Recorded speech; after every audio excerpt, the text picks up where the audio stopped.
Hi everyone, and welcome back to the 12th video from the Old Testament survey course. In previous sections on the book of Genesis, we covered the first two historical epics, the prehistory and the patriarchs. In this section, we'll start the next epic with the next Bible book, Exodus. Like Genesis, Exodus is a very important book, foundational for all the rest of the Old Testament. So we'll split our examination of Exodus into two sections and describe it in more depth than we will for the rest of the Old Testament books. In this section, we'll cover Israel's deliverance from Egypt by God's powerful salvation, and in the next section, we'll cover God's revelation of the law and covenant at Mount Sinai. We'll start by looking at the background of Exodus. And the main background of Exodus is all that we saw in Genesis. Exodus is the fulfillment of the promise to Abraham. It is the start of the nation of Israel from Jacob's descendants. Genesis is the prequel to Exodus, and Exodus is the sequel to Genesis. They go together with all of the Torah as one continuous narrative describing God's working out of his one plan for humanity, starting with one man and his descendants. Now, the name of this book is Exodus. Exodus is a Greek word that literally means a way or road out of something. It's related to the word exit, and this obviously refers to Israel leaving Egypt. Now, the Hebrew title for this book comes from the first words of the book, and this is translated as, "These are the names." The Exodus story is probably the defining event of all the Old Testament. It is the beginning of the nation of Israel. The rest of the Old Testament looks back to the Exodus as the standard and expectations for all of God's dealing with his people. Now, concerning the historical location of the Exodus story, there is an uneven record of direct historical evidence of the Exodus from Egypt. But is this a problem? Probably not, because Egypt does not brag about its defeats and has a history of purging the historical record of unflattering events. There is some historical evidence that strongly supports the biblical record, with more and more coming to light as history learns more about that period. And the story does fit very well in a few places in the history of Egypt and in the history of the Promised Land. And that leads to the question of the date of the Exodus. There are two main possibilities. The earlier possible date is typically put around 1446 BC, and the latter possible date is around 1275 BC. Both possibilities can be faithful to the biblical data. Neither is without questions or issues. It is a debated question, and your textbook has a detailed discussion if you wish to examine it further. For what it's worth, I think the earlier date is the more likely of the two options, with the best biblical, historical, and archaeological support. Now, let's move to looking at the organization of the book of Exodus.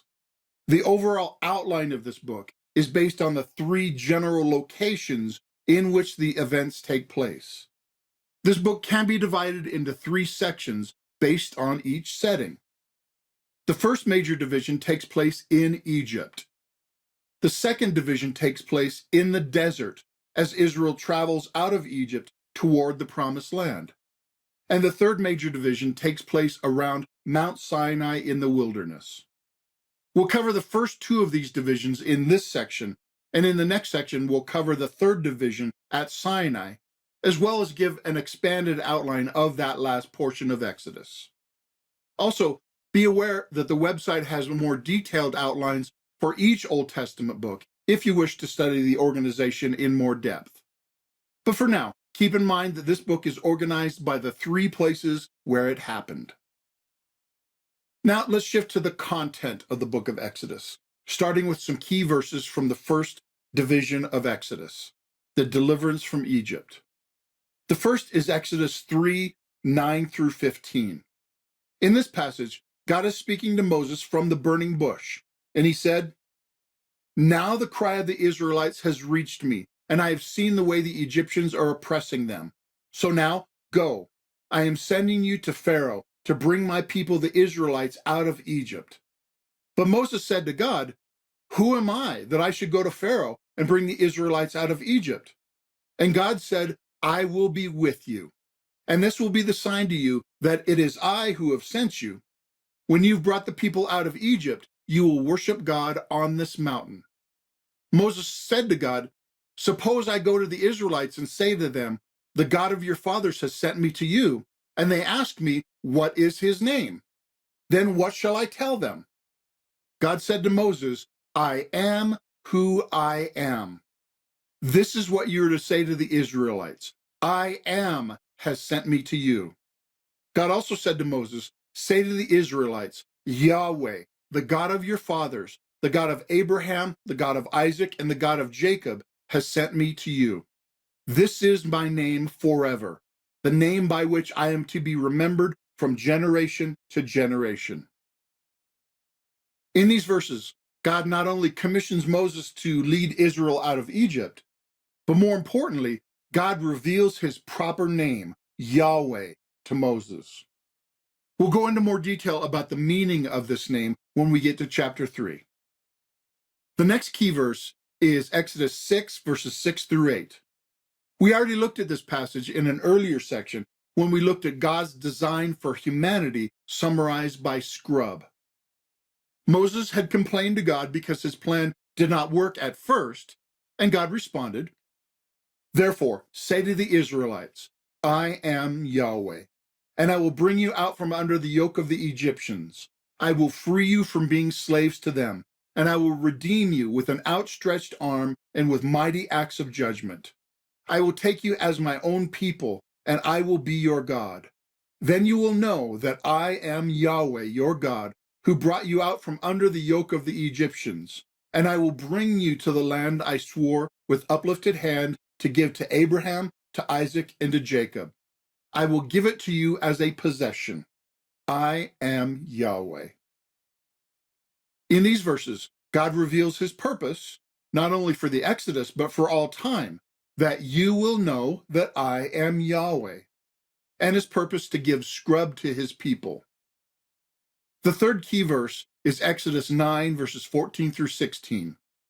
God had sent plagues on Egypt, and he was about to send another, and he gave this message to Pharaoh, king of Egypt, explaining the purposes for the plagues, saying, "This time I will send the full force of my plagues against you and against your officials and your people, so that you may know that there is no one like me in all the earth. For by now I could have stretched out my hand and struck you and your people with a plague that would have wiped you off the earth. But I've raised you up for this very purpose, that I might show you my power, and that my name might be proclaimed in all the earth." God's purpose in the plagues and the Exodus is to reveal his name, so that all the world will know of his power and might through his exploits and the news of them that will be spread to the surrounding nations. The purpose was not just to get the people out of Egypt, but it was also for God to reveal himself to the entire world.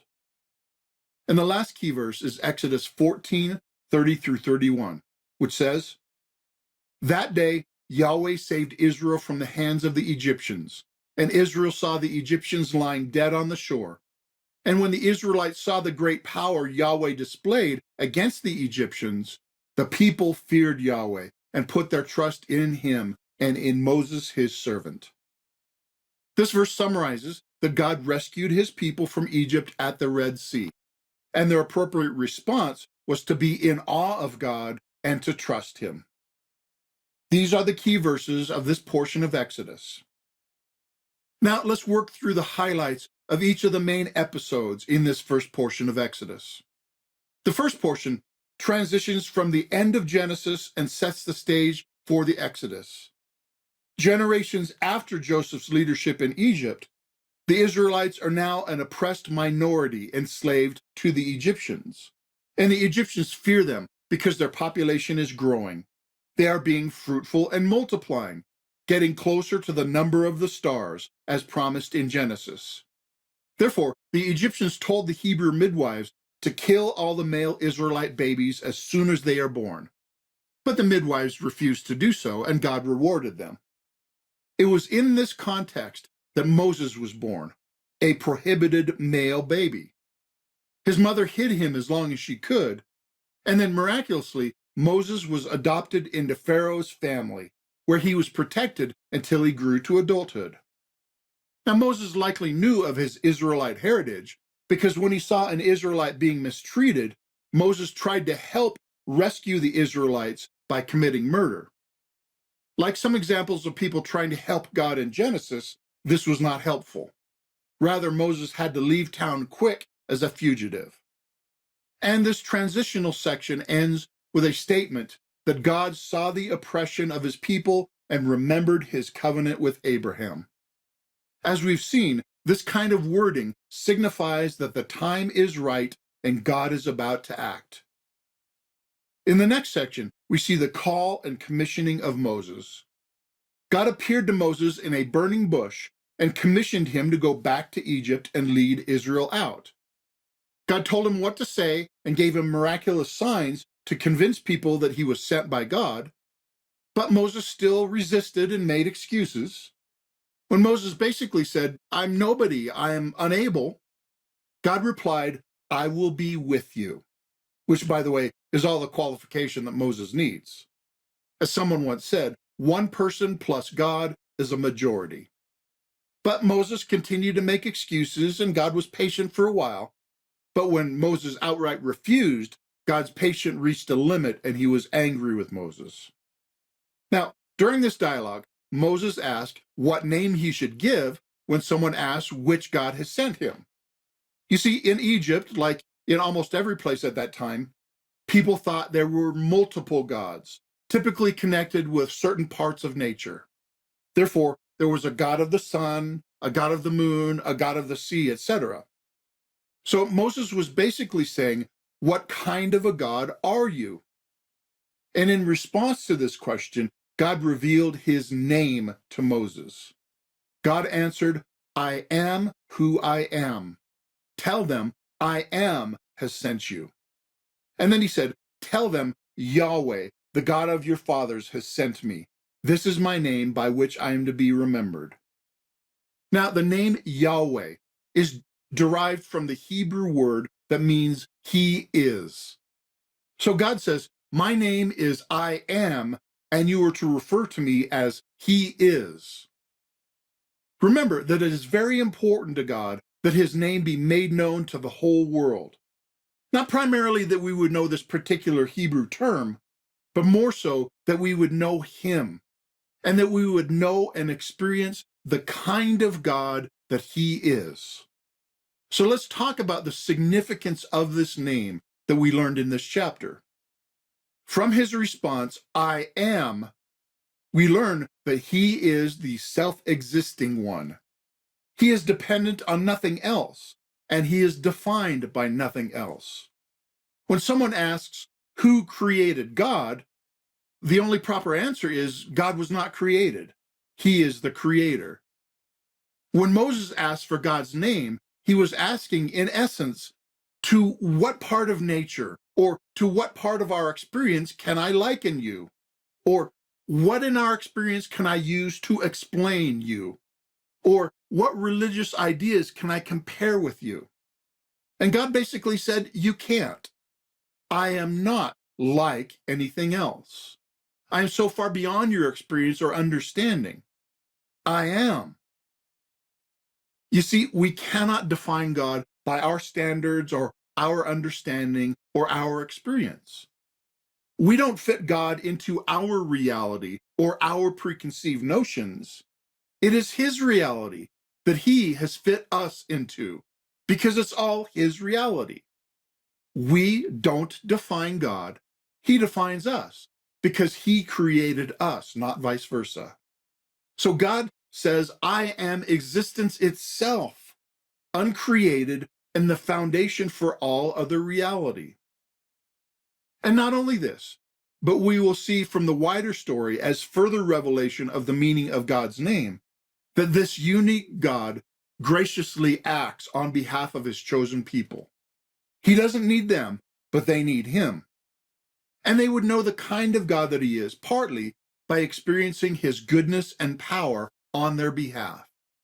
And he assured Moses that they will know that he is Yahweh. He will make himself known through his rescue of them from Egypt. And then Moses returned to Egypt. He met his brother Aaron and the elders of Israel, and he told them God's plan to rescue them. And that leads into the cycle of plagues. You've likely heard of these miraculous things that happened to Egypt. God sent horrible punishments on Egypt, like the river turning to blood, boils breaking out on people's skin, flies, hails, frogs, and insert your own pumpkin spice joke here. So you probably know about the plagues on Egypt. But have you ever asked the reason for them? Why did this happen? And what is the point of the plagues? To put it bluntly, this is a power contest between God and Pharaoh, king of Egypt, which is really a contest between the gods of Egypt and the one true God, which is really no contest whatsoever. It's like a professional sports team playing against the team from your junior high school. Completely unfair and lopsided. Now, it starts with God's message to Pharaoh. He sent Moses to Pharaoh with the message, God says, let my people go so that they will worship me in the desert. In other words, that they will serve God and no longer serve Pharaoh. God was very clear from the beginning that he was demanding a change of masters for his people. They would be slaves to God and no longer slaves to the Egyptians. But Pharaoh responded with disdain. He said, who is this God that orders me around? And he punished the Israelites to show that he was in control. And Moses complained to God that it didn't work, and he questioned what God was doing. And God responded by revealing his purpose. You will know that I am Yahweh.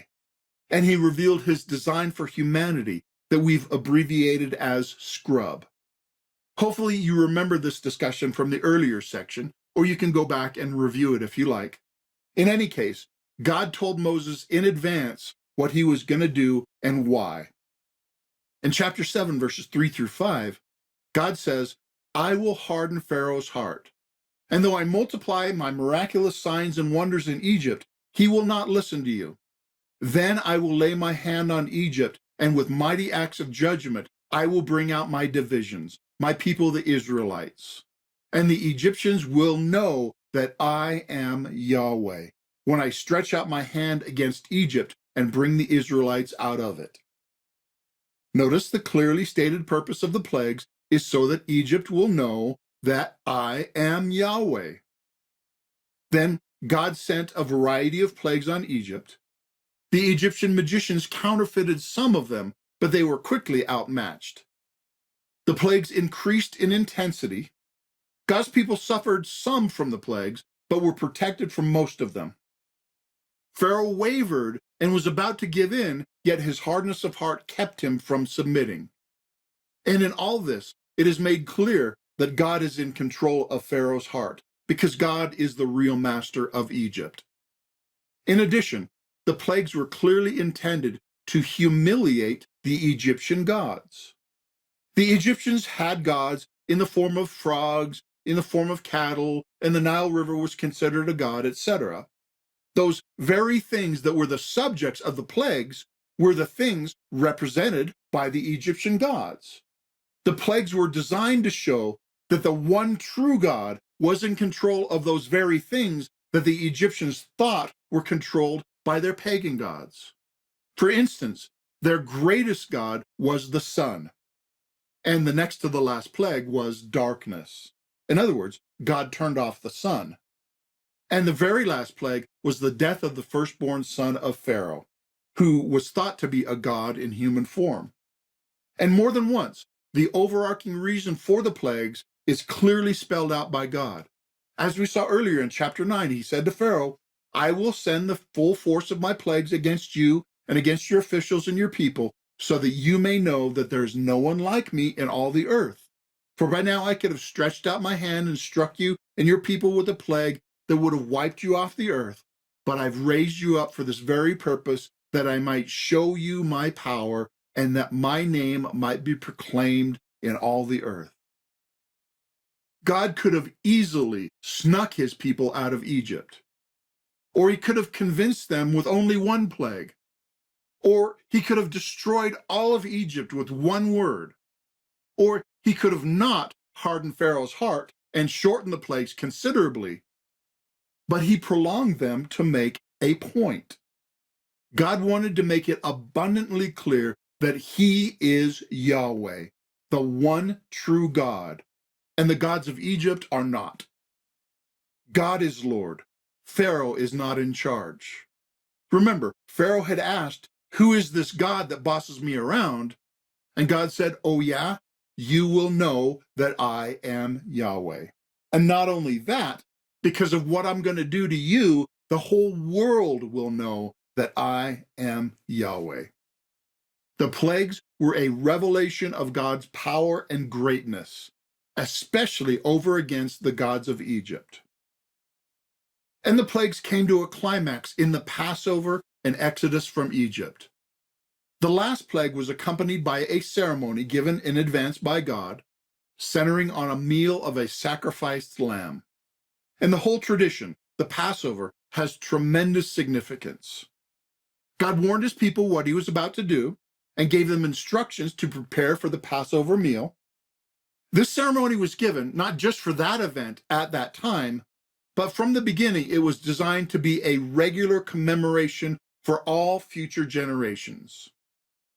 The people sacrificed a lamb for each family, and they ate a hasty meal in preparation for a hasty exit from Egypt. And the people put the blood of the lamb on their doorpost, because God had told them that by doing so, the angel of death will pass over their house and their firstborn will not die. Now let's think about the significance of the blood on the door. Why did they put blood on the doorposts? Do you really think God's angel would not have known who was in the house without the blood? Of course he would have. If Santa Claus knows to avoid the Jewish neighborhoods, certainly the avenging angel of God knows. The blood was not for the angel's sake as much as it was for the people's. It was to instruct Israel that sacrifice and death is the price that was paid to protect their life.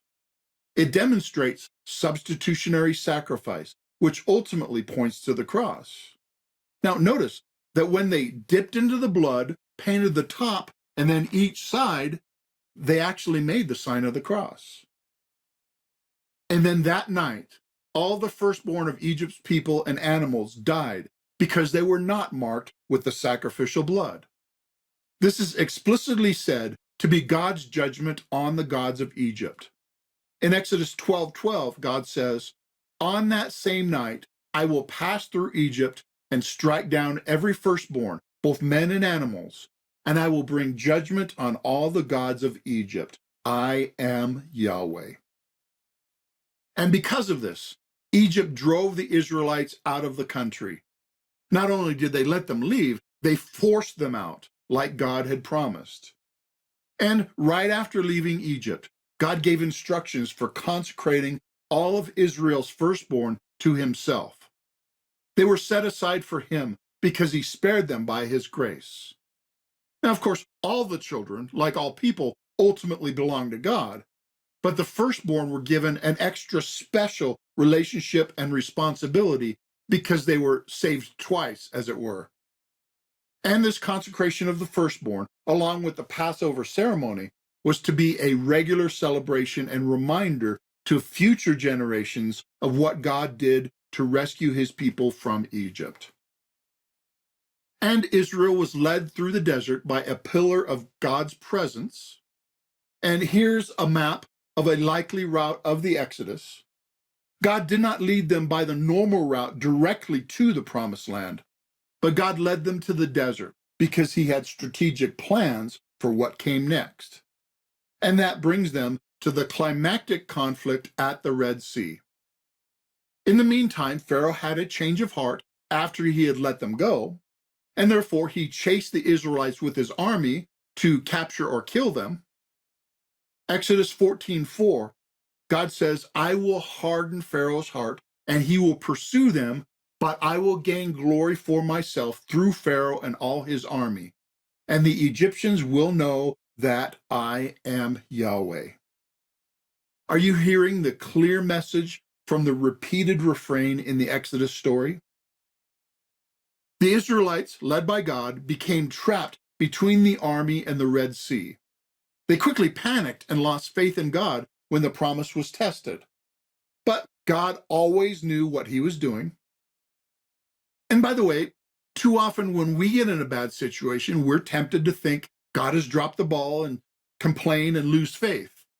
Well, don't do that. In some cases, we should repent of our stupidity and sin that put us in the difficult situation.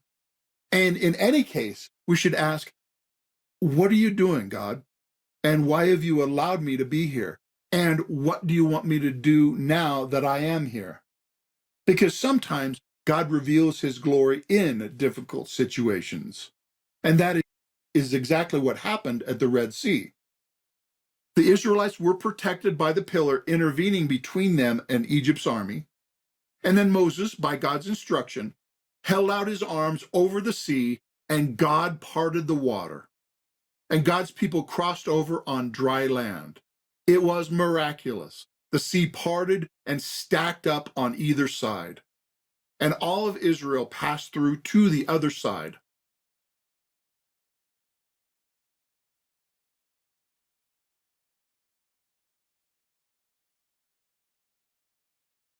And then Pharaoh followed with his army, which is not a great strategy considering what Pharaoh had already seen of God's power.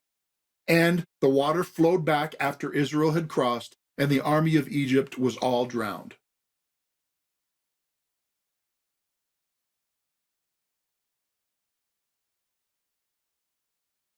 Then we see the theological point of this episode summarized in chapter 14, 30 through 31. It says, that day Yahweh saved Israel from the hands of the Egyptians, and Israel saw the Egyptians lying dead on the shore. And when the Israelites saw the great power Yahweh displayed against the Egyptians, the people feared Yahweh and put their trust in him and in Moses, his servant. The Israelites get it, and they trust God. Or so it seems. Their trust in God was short-lived, but it was real, and it was based on God's clear proof that he is totally trustworthy. And at the far side of the Red Sea, the nation celebrated with singing and dancing. But like I said, the celebration was short-lived. Mountaintop experiences are great, but they're not intended to last you a lifetime. God intends for us to meet with him every day. And if we don't, if we try to live off last week's meal, it shows. As Israel traveled through the desert, the people complained about the lack of food and water. They grumbled against Moses, and they grumbled against the Lord. The promise was being tested, and the people responded with unbelief. Remember, the very first temptation was to doubt God, to doubt his goodness, and to want to be in control instead of God. And the Israelites fell for it again in the desert. But God responded with grace, and he miraculously provided food and water. He caused manna to miraculously appear for food. Now, manna is a humorous name, which means, what is it? God clearly demonstrated that he is fully able to provide and fulfill his promises, even when we can't see how it will happen. Now, later we see the first example of the new nation involved in warfare. They were attacked, and God gave them miraculous victory. And then in the final episode of this section, Moses took his father-in-law's advice.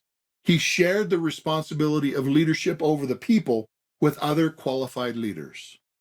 And that brings them to the desert near Mount Sinai, where all the events of the next section will take place.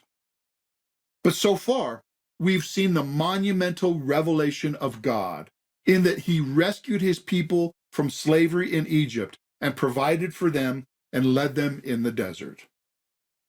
So now, let's look at some theological themes in this section. The first theme is the name. That is God's proper name, Yahweh, and its meaning for his people.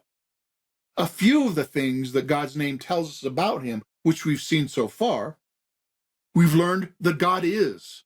He exists and is more real than anything else. He is the foundation and standard of everything else. And we've learned that God is the way that he is. He is self-defining. We don't get to choose what kind of God we serve because there's only one God, and he is the way that he is, like it or not. And we've learned that God is very, very, very strong to save. He revealed his power and ability. He is far greater than all the power of Egypt, which was the greatest world empire of that time. And finally, we learned that God fulfills his promises. God is faithful, and he never fails.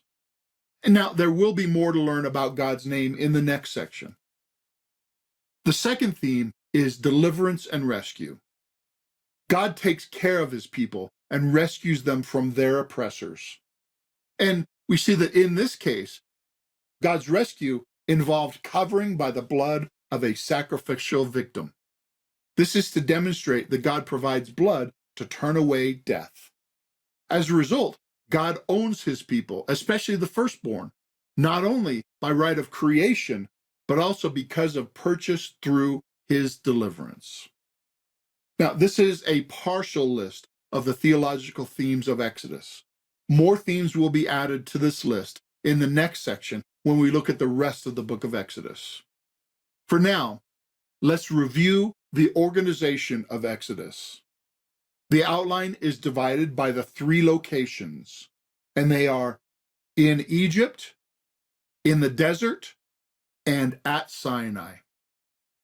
And let's review the theological themes of Exodus. They are the name, deliverance and rescue, and there are more themes to come in the next section. Although we've certainly seen a lot so far in Exodus. Like I said, in the next section, we will continue the story of Exodus and look at all the things which God did for the people of Israel while they were camped at Mount Sinai. I'm looking forward to it. Thanks for watching.